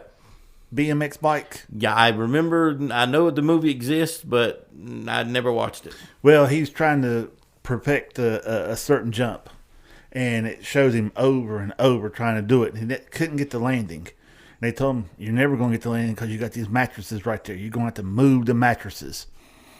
So he smacked wood, I couldn't tell you how many times, before he actually was able to pull it off. You seen these, what's that called? Parkour, whatever it is. Parkour? Yeah. Yeah, these people that are running along building tops, man, they've had to mess up several times. Oh, how many of them die every year, I wonder? Hey, Corey, Google that. What? How many people died doing parkour a year? I know there's somebody put a statistic out there somewhere on it. It's got to be high. I ain't a sport that you can. It ain't like you got ropes or any strings or something. No, man, you're just free running. It's crazy to watch. Yeah. That's like watching them skateboarders do a lot of them tricks. They ride down there, jump on them rails, and slide down through. How many I've seen that never going to have kids. Oh, yeah. Never going to have kids. Or go home a little simpler than they left because, they're smacking their heads on everything. See, growing up, BMX was a big thing. And Rad, I went to the drive-ins and watched it. That was a good movie. Yeah, I never watched it. Still a good movie. Apparently one person per year. That's all it is. That's all? Yeah. I mean, that's good that it's not more than that, but I figured it'd be more than that. Yeah, I said it's more than that. They just don't know it. Yeah. I mean, I can't see it only being one person a year with the crazy shit they do. A lot of people who do the crazy stuff actually have on some form of protective equipment, though. So it's not just T-shirt, shorts, and, Nikes. I don't know, man. A 3-story fall's still a 3-story fall. Yeah, I don't care what you have. Well, I mean, before you guys started talking about that, I was literally looking up the highest, because, people do base jumping and stuff all the time with no parachutes. And I was trying to find the highest altitude somebody jumped from with no parachute. And like I said, that's what I was looking up before you guys had me look that up. It's really probably not as high as you think it'd be. They base jump off of around 25,000 feet. And survived? Yeah, then this ain't the highest ever. This is the average. Yeah, apparently it's common to jump from 25,000 feet with no parachute. Wow. There's a technique to it. of when you're falling through the air, how to slow yourself down and everything. Undoubtedly, I mean, I figured at that height, you hit anything, even water, you're hurt. Yeah, you're definitely hurt. They've got parachutes. Apparently, the highest fall ever survived, and this is highest fall ever survived, so this wasn't intentional. A Serbian flight attendant. There was a plane crash, and 33,000 feet. She survived it. She's the only person to survive it. Wow. Damn. And then Luke Akins purposely jumped from an aircraft 25,000 feet with no parachute. And survived? Oh, yeah. It was a 2-minute free fall, and he landed exactly where he wanted to land. He didn't land on the ground without a chute. Something's had to pop open to grab him. I'm looking. Apparently, he landed in a net. Okay, that's a little different. Yeah. I've seen those. It's those weighted nets that when you hit, it actually gives, and it's got counterweights that bring it back up. Apparently, there was a Soviet Air Force pilot who was shot down during World War II, and he ejected from the plane, and his parachute didn't work, and he survived a 23,000 foot fall. Was he able to walk afterwards? It says he suffered spinal injuries. It doesn't say what, but he did survive. It doesn't say if he could walk or not. It just says suffered spinal injuries. Oh, I'd say so. Because if the ejector seat didn't actually flop off of him, that means he was still strapped to the seat. And that's just... Hey, you thinking World War II, too, so it's a whole different setup, man. Yeah. Apparently, an American pilot was also shot down in World War II, and he survived a 22,000 foot drop. He suffered several broken bones, severe damage to his nose and eyes, lung and kidney damage, and a nearly severed right arm. We knew a whole lot more about his than the Russian. The Russians were probably keeping it on the low. What happened to their man? His back was a little kinked up or something. We chiropractored him right out. I did read a story once, and I don't know what era it was, but this guy ejected from his plane, and he got basically caught up in a moving storm. And he rode with the storm for several hours. Yeah. Before finally he got into. He lived, but for several hours he's just riding along with the storm. The thermal drafts got him. You'd see it when we jump out of planes. You'll be on the ground watching them, and you'll see somebody. It looks like he's just hovering in the air, and the thermals had grabbed a hold of his chute and wasn't letting him come on down. I think the hot air was coming up and holding his chute aloft. I think he suffered some frostbite. On like his fingers and stuff, yeah, and probably his extremities, but he lived. But for several hours he rode with the storm. Apparently, there was a British Air Force, British Royal Air Force gunner who survived an 18,000 foot fall during World War II, and with only light bruising. What the hell did he hit? So there you go, 18,000 foot drop. And he survived with light bruising. Did he land in water? He landed in snow. Oh. That's still the ground. That's not awful. That's some awful thick, deep snow, though. Well, man, it could have been like those really Alaska, big man. Snow drifts that are real fluffy, and something had to cushion him. Well, see, I watched it was in Berlin. I don't know what type of snow they get in Berlin. But on top of the mountains, probably a lot. I was watching a guy on there on YouTube that does a lot of camping in Alaska, and he literally digs out a hut. He digs down like 6 or 7 feet, hollows everything out, and sleeps underneath the snow. He ain't even on the ground yet. That's just how far he dug down. Yeah. So it's possible. Lucky. Apparently, there was a South African skydiver who purposely, done an 11,000 foot jump with no parachute, and he probably would have been fine, except he landed in his power lines. Well, yeah. He didn't get electrocuted, but somehow or another he got all tangled in him, and it hit the ground at an awkward angle and broke his pelvis. How did he not get electrocuted? Must have been some old lines. Well, I mean, if you don't if you don't ground out on them, you won't hit be the electrocuted. ground. You got wrapped up in them and hit the ground at an odd angle. Well, I don't know. Unless when he did hit it, it popped some of the lines loose from somewhere else. And, maybe. holy crap. I figured it cut him in Mike, two. what kind of psychopath jumps off of something that high with no parachute? Don't ask me. Apparently, another British skydiver, he done a 6,000 foot. Well, it doesn't say if he done it on purpose or not, but he's fried 6,000 feet. He landed in a snow pile in Russia. Apparently, he broke his back and a rib, but he was walking within a week. You know what these guys are failing to do? Aim for the bushes. Exactly. Like, come on now. Come on, partner. Aim for the bushes. Aim for the bushes. You remember what's that song they play? There goes my hero. Yeah. Man, I watched a bunch of movies last weekend, so I can't remember exactly which one it was. But I was watching a movie, and there was a part where, basically the person's, looking like, what do I do here? And they're on top of a roof. And with no hesitation, the first thing I shouted out was, aim for the bushes. Aim for the bushes. Like, just jump. As long as you aim for the bushes, you're good. Yeah. I mean, that was the Rock and Samuel L. Jackson's problem is they missed the bushes.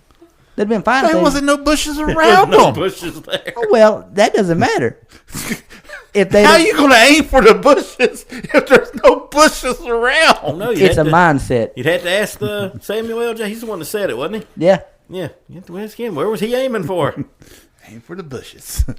Like they said there wasn't even a canopy or nothing around where they was at. No. And I don't even know if I'd aim for a canopy. It worked in Fast and Furious. Well, I mean, we got real life people jumping 6,000 feet and surviving. So yeah, apparently it can happen. I'm not one of them people. Me either. No, I'm dead on impact. No, I'm dead before I get to the impact. I definitely you're giving me a parachute, and you're giving me one of those backpacks that's got a parachute, and then it's got a fail-safe parachute in case the other one doesn't work. Yeah, did the fall kill him? Well, we don't know. His heart quit at like 3,000 feet, so we're not sure. Yeah, well, when you jump out, you got this big one on your back. It's the size of a nice-sized pillow on your back, and then you got this little bitty one that's on the front. It's just there enough to slow you down so you don't die. No, that's all that one's for. No, all I need is the raft from Grown Ups 2. when he pulls the string and bam, just give me that. Right before I hit the ground, I just pull that and just boing. Good to go. Yeah, I don't think that works that way. It might. Now I saw Humvees burn in. It was a true story, probably in the 70s. A plane broke apart in the air over Amazon, some kind of jungle, some area. And a lady still strapped in her seat fell like thousands of feet, survived the fall, and made it through the jungle like 6 weeks later, man. She walks out of the jungle alive. Yeah, that was... eat up with parasites and stuff from, being in the jungle for so long. But, yeah. I watched a movie on it when I was a kid. Julian Kupchik. Yeah, and then later on I read about it. It turned out to be a true story. It was a Peruvian rainforest. There you go. It was 11 days she hiked through the Peruvian rainforest. Yep. That was flight 508. She was the next person on the list. When I stopped naming people off, she was the next on the list that I just didn't get to. Yeah, they made a movie of that years ago. It was like a made-for-TV movie back in the... You remember those? Oh, yeah. Yep. Well, most of them were made for TV because you really didn't have a pay-per-view thing. No. I was watching an interview with Matt Damon.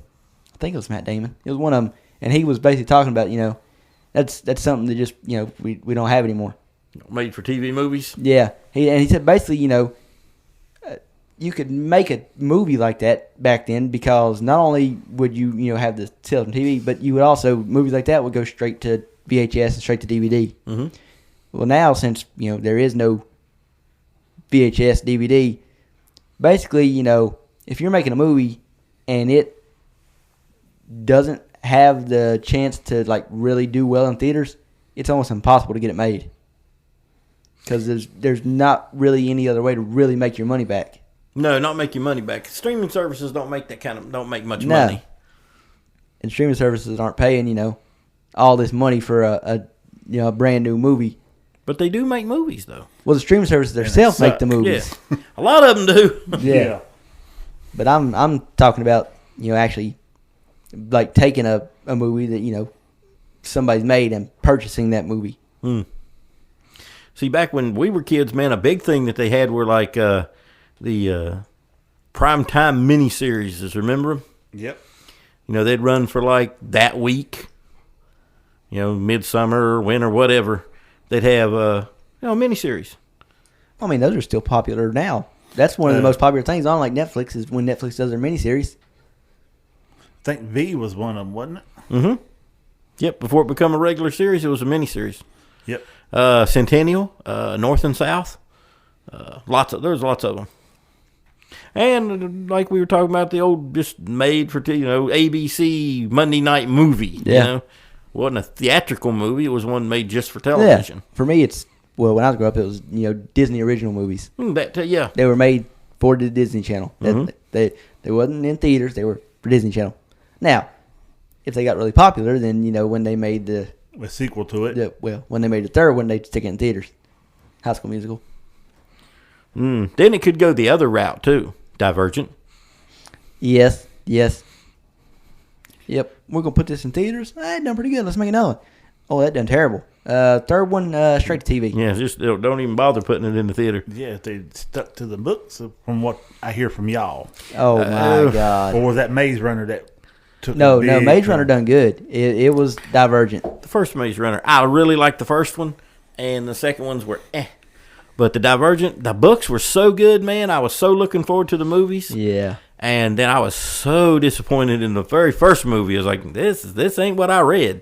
The first one, it didn't disappoint me, but it worried me. Because I was like... You could see it. Yeah, I was like, the movie was good, but it didn't follow the book. And I'm like, well, what's that mean for the second one? What it meant for the second one was the movie was bad, and it didn't follow the book. So it made it just that much worse. And I still haven't watched the third one. I haven't either. Never even tried to. Have no desire to. Yeah, that's no like point. My son Michael. The Wheel of Time. Loves those books. I've never read them. I heard they're really good. The books are real good. He said, "Don't try to watch this TV series." I've heard that too. I said it is no way near the books. They change names, characters, genders, everything. He said it's a totally different book. He said that all they did was use the same names. That's it. See, on the Divergent, that very first movie was like nothing like I pictured. No. Even the characters were just like... No, they did not match at like all. You listen to how they're described in the book, and then you see them, the people they cast for it, and it's like, about the only person I feel like they got right was Kate Winslet. And I think that's just because Kate Winslet is such a good actress that she could portray any role correctly. Every other character was not portrayed the way I heard them described to me in the book. No. Maggie Q make an appearance in those movies? She did. It's Maggie Q, so you can't really bash her, but she still didn't fit the character. Not really. She wasn't in it enough for me to count her as like did she fit the character or not. Maggie Q herself is Maggie Q. Yeah. Any role that involves being a badass, she's going to fit it perfectly. And that character did need to be a badass, so. But I hated the second movie so much that I just kind of ignored the fact that she was in it. Shailene Woodley is not a very good actress, in my opinion. That's why you don't see her anymore. I feel the same way about her that I feel about Kristen Stewart. Yep. Although Kristen Stewart is just legitimately just not good at acting. No range whatsoever. I don't know how she managed to get the main role in Twilight. Because it's Twilight. She slept with the director. I like those movies. Did she really? Yeah. I like those Probably, movies. yeah. Good God. No, she did. Oh, well, there you go. There's your answer. That's why her that and answers it. the other actor on there split up. That was her husband. Ah. Because she slept with Weinstein. I didn't even know. Oh, didn't know he had a hand in those. I didn't know he made those. It's all getting clear now. Yeah. Yeah, that explains it. Because Harvey Weinstein. it's like, I like those movies anyway. But if they had got somebody else to play her role, those movies could have been even better. They'll remake them in another 4 or 5 years. It won't be that soon. They may remake them, but it'll be years and years from now. And if they do, their best bet is to make it a series and follow the books. Yeah. Well, see, my thing Which is, I don't like the Twilight books. I love the movies. I don't really like the books. Hollywood See, the can't books are come up better. with any new ideas for movies. I don't like them. Well, I've only tried to listen to the first one and I didn't like Which it. one? Twilight. Hollywood don't have no original thoughts for new movies, so they're just recycling all the old stuff. They'll end up getting back to it. It won't be in 5 years though. It'll be a lot longer than that. Yeah, they still got to mine the 80s and early 90s for a bunch of stuff yet. Beetlejuice. The gold is in the 80s. That's why they keep going back to it. Yeah, now they messed up when they redone Conan. They picked the right guy for it. See, I never watched it. No, wait a minute, did I? No, I didn't. They picked the right person for it, but got him when he was too young for it. The way Jason Momoa looks now, he made a damn good Conan. Don't even bother. If you want to see Jason Momoa in a series like that, don't even bother with Conan. Just watch C. Yeah. Yeah, but that's what I'm saying. The way he looks now versus back then, dude, you wouldn't even think they're the same people. Yeah, he's definitely more the Conan. He's got that look more now. Yeah, he's got more of the build and stuff. 'Cause don't get me wrong, he was built back then, but he was just looked too baby faced Yeah. for that role. He really come into it, man, when he played Khal Drogo. Khal Drogo. Yeah. Yeah. Yeah, if they had him when he looked like that, that movie. Don't get me wrong, I liked the Conan series because they didn't try to remake the first one. They just kept on with it. And that's what I liked about it. See, I haven't watched it. I'm yeah? assuming it's pretty good. Oh, it's real good. That's a man with an interesting... Now, look. That man picks movies very interestingly. Because I've seen some weird-ass movies that he's been in. You know the one I'm trying to think of first? It's the Netflix movie where he plays the dream character thing. Yeah. Yeah, the movie I'm still trying to get Jacky to watch because it's really I good. brought that up. I think it was my son Michael. I think he watched it. He said it was real good. It is good. It is very good. Yeah, it's great. But it is just not something you would picture him in, man. Exactly. But it is a good movie. Yeah. I don't know why I can't think of the name of it. I can't either. Because it's Netflix and they come and go so fast. Oh, they definitely do. I like to see him redo Little Monsters. Could you? I don't know if I'd want it redone, man. Slumberland, yeah. Slumberland. I don't know if I'd want it redone. Because, I mean, Howie Mandel kind of made that movie and Well, yeah. can't really recast that. Just rewatch that one. Let's not say remake it.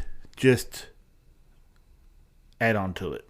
Don't try to make it as Little Monsters, but the same theme and everything. Because you can do the same theme. Well, yeah. And it might work out. That's like a lot of these movies they come out with. They tie it to another movie, but it's a remake. But if they would just gave it some other name, because it's nowhere near what the other one was, it would have been fine. Total Recall. A good example. Yeah, I tried to rewatch the newest one that come out. I was like, Oh, you know God. what? I bashed it. We talked about it on here. I was like, I'm gonna try to watch it again. Got 30 minutes into it. That's about as far as I could get. Yeah, no. The old one, I can rewatch that bad boy 4 or 5 times a day. Don't bother me one bit. And I'd be just as interested in it the first time I watch it and the 100th time I'm watching it. It's just that good. And it was low budget as could be. Probably high budget back then, but it's pretty low. About the budget of Running Man. Oh, God. And Running Man was a real good show. Very good. Yeah. I mean, you can definitely see the lack of money in it, but still. Yeah, it's still a real good show. Real good movie. I'm afraid they're going to remake it too. Oh, eventually they will. Oh, I'd say that's something They that'll kind of already have with a couple of the Stone Cold movies that he was in. Yeah, it's real similar. Yep. Yeah. Yeah, that theme's been done over and Condemned. over and Yep. over. The Condemned is... It wasn't so much a game show. It was just a straight up kill show. Mm-hmm. That was a good movie. Yeah. I've only ever watched it once, but it was really good. That's all I've watched it. I watched it twice. But it was like I said, it was good. It was good enough to watch it that one time. That's a real good movie, but it wasn't like, man, I got to watch that again. Mm-hmm. He did another movie, kind of similar to that had Ice-T in it. I don't know what it's called. I don't know that. But he's on an island. These rich people are hunting him. It's similar. You know, that trope's been done over and over again in bunches of movies. I mean, what about that? It was originally a novel back in the 50s, I believe. The Great Game or something. I can't remember exactly what it's called. We read it in school. Yeah, it's like that Van Damme movie that come out. It was something like that. I know the one you're thinking of, man, and I can't think of what it's called, but I know the movie. Yeah, they shouldn't have gave him the hairstyle he had in that one. It doesn't fit him. The big trench coat, the long hair behind that wasn't Van Damme. He couldn't pull that look off. That was the look at the time, though, man. They put everybody in that. Well, yeah. They was trying to copy Highlander is what it was, and they just can't do it. That's the Highlander look. That's something they'll be remaking soon. Yep. Honestly, man, I've been looking forward to that one for like 10 years. If they get Henry Cavill to do it, I would be happy. I was watching as much as go ahead. On Facebook, I'm on a Highlander group, and they had a picture of Sean Connery when he was a little bit younger, and then they had Adrian Paul beside of him, and that almost had the same look to him. Oh, definitely, yeah. Bring him in as Ramirez. Oh, yeah. Bring him in as you think the perfect Ramirez. Yes, that would be. I'd watch that. I'd sell one of my kids to watch that. Damn, I got 5 of them, man. I ain't gonna be hurting nothing. I'll sell 2 of them. They grown. I ain't getting no taxes from them. We may never get that movie because that's been in reboot hell for years. Yeah.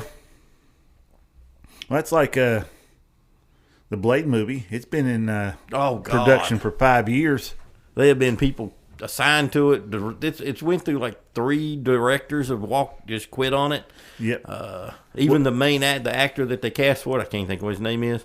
He's about ready to walk. Oh yeah, well they brought back Wesley Snipes as Blade, and I think that's Wesley Snipes. Yeah, I think that may have buried just that remake, buried man. the remake. Yep. But just put Wesley Snipes in a continuation and let him roll with it. Yeah, again, like they I said, CGI the action in. I understand the man's like 70 something. So. Yeah, but again, the Blade has all the powers of the vampire with none of their weaknesses. Daywalker. But he has the mortal blood. He ages. Yeah, so him looking older would make sense. Exactly. They could build off of that and keep on going. Absolutely, and I think they should. Yep. Or they could just replace him with Kate Beckinsale. Or they could put Ryan Reynolds in there along with him again. Dude, if they could mix the 2 universes, that would be cool too. Hey, bring Ryan Reynolds, bring Blade back as bring Wesley Snipes in as Blade. The one cameo we didn't get in Deadpool and Wolverine? What's that? Nicolas Cage, Ghost Rider, man. Oh, I know.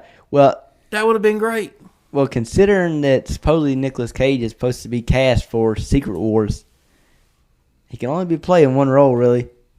Is he now? It's a rumor. Ooh. They could bring Snipes in on that one. He may be already set for it. I don't know. I may get to see Ghost Rider and Blade together after all. I know they apparently Gambit's going to make Rise of the Midnight Suns. Gambit's going to make an appearance in Secret Wars. Oh man, God, I love those lines. Yeah. I've just watched the clips that's on TikTok and YouTube. I haven't watched the whole movie yet. Which one? Deadpool and Wolverine. And the clips with Channing Tatum. Channing Tatum has I understand that a lot of people liked it, but I could not get past that look they gave him. Dude, that is comic bingo accurate. Exactly what he looked like in the comics. I get that to a point. I just don't see him in that role. Yeah. Oh, he played it perfectly, man. I'm gonna say he played it perfectly. Oh, yeah. It was hilarious, man. Now, the Gambit that was in the Wolverine movie. Don't know the actor's name, but he done a very good Gambit. But this one is more accurate as far as comics go. And like I said, Channing Tatum's just hilarious in it, man. The lines are just killer. Yeah. And it makes a big difference when you want to play a role. And Channing Tatum has wanted to play Gambit. But if you want a more, I'm going to go ahead and say a more interesting take on Gambit, it's probably the other guy. We're getting Channing Tatum though. I'm fine with that. Yeah, it's already done. You want to give me a Channing Tatum movie with Gambit? I'll watch it. Yeah, he's been trying to get into, like Corey said, for years. I watched the thing on there was talking about it, and he'd been trying. That's why he got killed off in G.I. Joe. They brought him back for G.I. Joe, and he told me, "I'll come back in it, but you have to kill me off." That's a bad move since they didn't get to make the other movie. Yeah. But that happens. Yeah. Ask Will Smith. And I mean, they basically replaced him with The Rock in G.I. Joe, so it kind of worked. Will Smith passed on a big movie to do Wild Wild West. Oh, he passed on The Matrix. Yeah. Yeah, that's what it was. He wouldn't have made a good Matrix. I don't know, man. I don't know. Will Smith, it's very rare for him to do a bad role. There'd been too much comedy in it. No, it would have been. He can do serious. He can do serious roles. I know he can do some serious, but he don't do too many serious roles. No, but he can do it. It would have been as popular probably. No, Keanu Reeves nailed that. We would have never known, you know. Yeah. Well, we had Dumbledore's time turner. We could go back in time.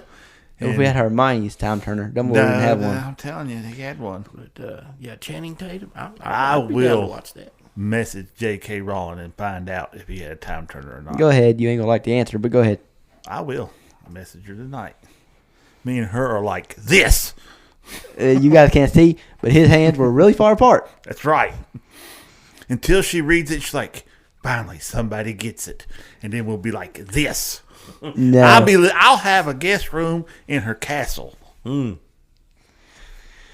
You get her on to do a guest interview next week. That'd be great. I would have a heart attack if she ever did say yes. I was like, wait, what? Well, you said yes? It's like, yeah. Hello, you there? I'm dead on the floor. Doesn't have a heart attack. Just think if we could do that. We'd be loved by many and hated by just as many. Yeah, I don't care about them. I don't either, to hell with it. Yep. It would be J.K. Rowling. She's coming out with 2 other books. I don't know. I put it in the group. Did y'all see them? I saw what you put in the group. I didn't read too much into it. Yeah, she's. You can pre-order them now. It's I guess her explaining the Wizarding World and stuff like that. But 2 more books coming out. You can pre-order them on Amazon. Just kind of more world building, more lore about the Wizarding World. And I'm gonna read them just so I have some stuff for here. Oh yeah, they're definitely gonna be worth reading or listening to in our case. Oh, I own them. I will own them bad boys. Anyway, moving on to getting near the end. I was gonna move on to I need to think of a name for this segment. Change the subject. Here we go. For now, I'm just gonna call Where it's going, I don't know. Corey's movie corner. There you go. I watch 4 to 5 movies a weekend.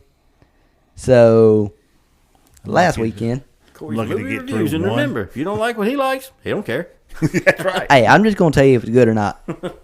And last weekend I watched. Let's see. I can't remember if last podcast if I mentioned that I watched the new Amazon movie with John Cena and Aquafina. Jackpot. Oh, I've seen previews. It looks really funny. It's funny. And I love her in everything she does. Does she sing? She tries to, but I can't see her being very good singing, but she is funny as hell in movies, man. Just watch her movies. She's hilarious. The movies, it's funny. It's good. It's not quite as good as Ricky Stenicki. That's like on a whole nother level. But it's all right. But I watched it 2 weekends ago. I just couldn't remember if I talked about it. Last weekend, I watched a movie that just came out on Peacock called The Killer. And it's got, I've already told Jamie about all these movies I watched. It's got the girl who played Missandei in Game of Thrones. It's got her. And she plays her. She plays an assassin, like a hit woman. She plays it well too. It's good. And she's a hitman with a conscience. She only kills bad people. So when her handler brings her a target, she basically always asks him, does this person deserve to die? And, he knows her, so he's like, well, of course, I'm not going to bring you, a hit that doesn't deserve to die. I already see a plot twist. You see where this is going. Yeah. I saw the same thing. It's modern action movies are like, you can read them like the back of your hand. It's super easy. So I knew as soon as I saw it, eventually he's going to bring her a target. It's not going to be a bad person because he's turning on her. And, of course, that's exactly what happened. But it doesn't change the fact that the movie was really good. It's set in Paris, so, you get good backgrounds and, it's a good movie. After that, I watched, and that's a new movie. That movie just came out. After that, I watched a movie on Netflix called The Misfits. I had never seen it, but it's not necessarily a new movie. It come out a few years back. Well, it probably does. It's got Pierce Brosnan plays the main role in it. He played James Bond back in the 90s. It's about a heist, and you basically got this group, and they're made up of good thieves, like Robin Hood style thieves. It's got Nick Cannon in it. He's hilarious in it. And basically, they're a band of good thieves. Not Pierce Brosnan. He's not a good thief. He is just out for himself, personal gain. That'd be me. Yeah. He's a great, pickpocket. And that's basically what he does. He just goes around picking people's wallets or, their watches. And Shameful. Shameful. It's really good. The storyline is, very easy to see, what's coming. It's real good. Then I proceeded to rewatch a movie I've already seen before called The Man from U.N.C.L.E. Really good. The newer one or older one? The new one with Henry Cavill. I haven't seen the new one. Oh, it's really good. I say new one. It come out in like 2016 or something, but still, it's really good. It's definitely worth watching. It was a rewatch for me, but for you guys to be a first watch, it's really good. Then after that, I watched a new movie that just came out on Apple TV called The Instigators with Matt Damon and Ben Affleck's brother. I can't think of his name. I know he probably hates being called Ben Affleck's brother, but that's what he is. Little Affleck. Yeah. Anyway, those two. And that movie was not as good as the other ones. Hey, I watched the whole movie. Stinker in a bunch once in a while. Well, you do. I watched the whole movie, but it was not very good. I would not recommend watching it. The other three that I just named off, I'd recommend watching all of them. The Instigators, you don't need to watch that. I watched The Accountant over the weekend again. I rewatched that a month ago. You never watched it? Nope. Oh, it's really good. I haven't watched any movies for a while, except for the ones we've been checking out. But it's just on. I've been watching a lot of the old TV shows. You ever get around to watching Logan Lucky yet? Nope. Went down the Battlestar Galactica rabbit hole after I watched the new season of the Umbrella Academy. Apparently, the last season of the Umbrella Academy, which I was pleasantly surprised with because I thought it was going to suck really, really bad, but it only sucked a little bit. It sucked a little bit. It was, for the most part, pretty entertaining. Kind of a sad note on it because it does look like it's the last one, but getting back to your movies there, sorry. Oh, I mean that was the ones. That was the 4 I watched. Yeah, I've been down a TV rabbit hole for a while. Wish I could get down that rabbit hole. Just got to carve that time out, man. I know it's hard to do. Well, I've been watching anime. Okay, what you been watching? Couldn't tell you the name of it. Yeah, probably. Well, that ended that segment of the anime corner is now closed. Yep. Hold on, I'll tell you the name of it. I don't.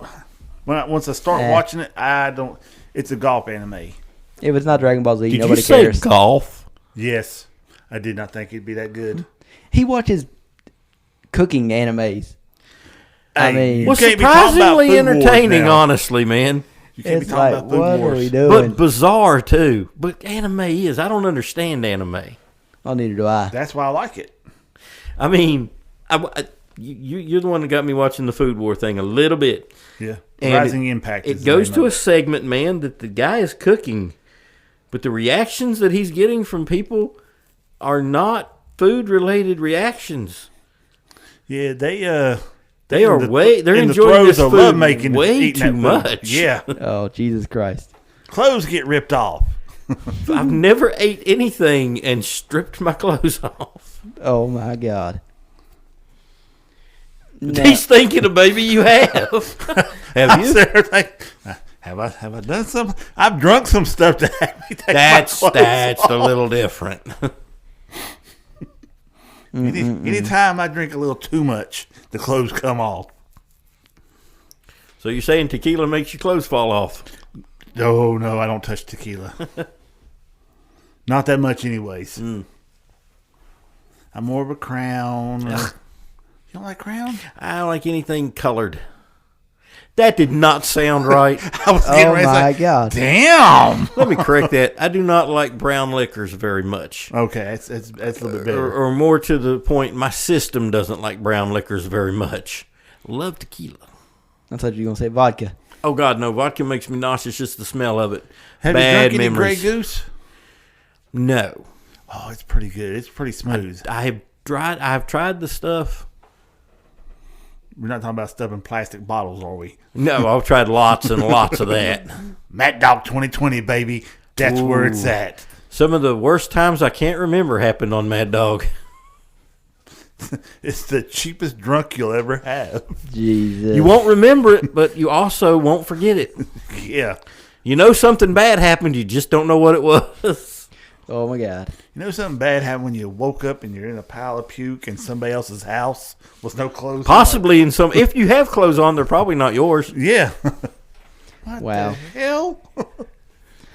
I'll stick to this clear stuff they call H2O. Yeah, that's best. That is best. Like I said, got drunk on some Canadian Mist one time. And I got so drunk that I fell through Jimmy's bathroom sink drawer down there, the bottom of the sink, knocked the door off the hinges. I went to the bathroom, used the bathroom. I was like, oh, God, I got to puke. I bent down. I don't know if the force was so hard that it threw me back, but I went through it. They had to come there and pick me up out of it. I was fine after that, still drunk, but I was fine after that one.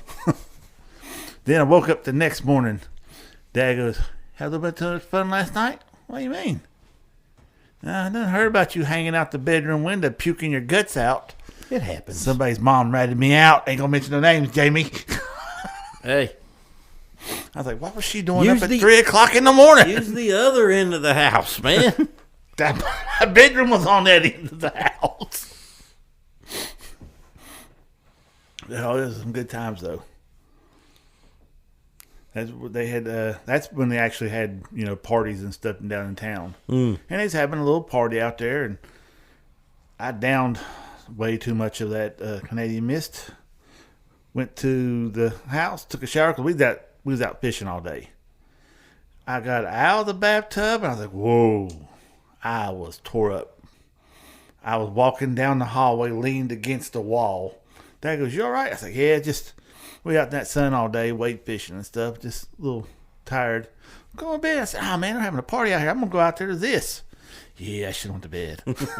Should have went to bed. The answer to that question is always you should have went to bed. Yeah. Mm-hmm. Still had a blast, though. Mm-hmm. What I remember of it, I still had a blast. I still remember doing a little bit of running. Yeah. On purpose? Yeah. I was drunk. I didn't care. I think that's what made me hurl when I did. Probably. Yep, probably. Don't get drunk and get on the trampoline either. Oh, God. Don't worry, I won't. I did. That's horrific. No, I'd end up in the emergency room. No, thank you. Especially all that jumping around gets that liquor in your system more. And then you're like, hey, I'm going to do a front flip. Yeah. Right off the trampoline you go. Oh, Lord. Yeah. I woke up in some strange places before. Luckily, I don't do that no more. I just social drinker now. Every once in a while, I'll drink me a Corona or two. There you go. Well, not the Corona because that stuff's like piss water, but... Oh, no. You can't be talking about Corona like that. Yeah. That is a damn good beer. If you're going to drink Mexican beer, it's got to be Dos Equis. I ain't had that in forever. Thought you were going to say O'Doul's there for a minute. Well, O'Doul's ain't Mexican for one thing, but... No. And it ain't no alcohol in it either. Well, then. Yeah, we drifted on to... I don't know what we drifted on to. Yeah. I believe it's time to bring her to a close. Park this night bus and go grab a drink. Yeah, I am running out of water. Give me go to 3 broomsticks. Now that would be nice. Butterbeer for everybody. Yep. Yeah. Put a little fire whiskey in that bad boy. That's what Ron wants to do. Yeah. Well, I don't blame him. I mean, he's wanting to drink with Madame Rose Murda. Yeah. Well, even before then, like I said, I'm on book 5, and there's a part where he mentions, wanting some fire whiskey. And I'm like, this is book 5. That means you're roughly 15, 16 years old. That's about the age where you want to start. In England, that's perfectly fine. In America, that's usually when you're grabbing the Mad Dog. It's not technically legal in America at that age. Well, that's the whole reason you want to do it. I'm just saying in England, it's already legal at that age. Well, yeah. If you can sit at the bar stool and see above the bar, yeah, you're legal to drink. There you go. Drink this. See you in the morning. Mm-hmm. Anyway. Later. Yep.